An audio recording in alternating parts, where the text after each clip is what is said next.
মহাবিশ্বে কিছু অদ্ভুত গ্রহ আছে যাদের আকাশে কখনো সূর্য ওঠে না, কোনো দিন নেই, কোনো রাতও নেই, শুধু অনন্ত অন্ধকার। তবুও সেগুলো মহাবিশ্বে একা একা ছুটে বেড়াচ্ছে। এদেরকেই বলা হয় ভবগ্রহে গ্রহ বা রোগ প্ল্যানেট।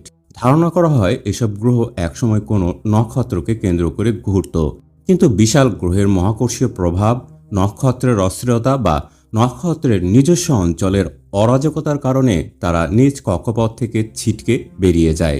এরপর শুরু হয় তাদের অন্তহীন একাকী অন্ধকার যাত্রা। এ পর্যন্ত শনাক্ত হওয়া সবচেয়ে পরিচিত ভবগ্রহের গ্রহগুলোর মধ্যে রয়েছে PSO J318.5222, যা পৃথিবী থেকে প্রায় ৮০ আলোকবর্ষ দূরে অবস্থিত, এবং CABDSIR 21490403।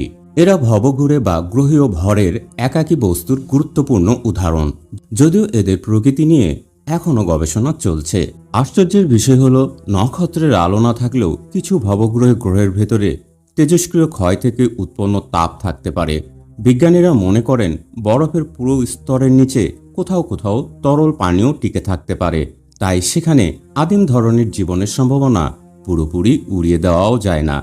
বিজ্ঞানীদের ধারণা, শুধু আমাদের আকাশগঙ্গা ছায়াপথেই এমন ভবঘুরে গ্রহের সংখ্যা শত শত বিলিয়ন হতে পারে। অর্থাৎ নক্ষত্রের আলোহীন এই নিঃসঙ্গ জগৎগুলো হয়তো মহাবিশ্বে মোটেও বিরল নয়। তারাও মহাবিশ্বে ভেসে বেড়াচ্ছে আমাদের অজান্তেই।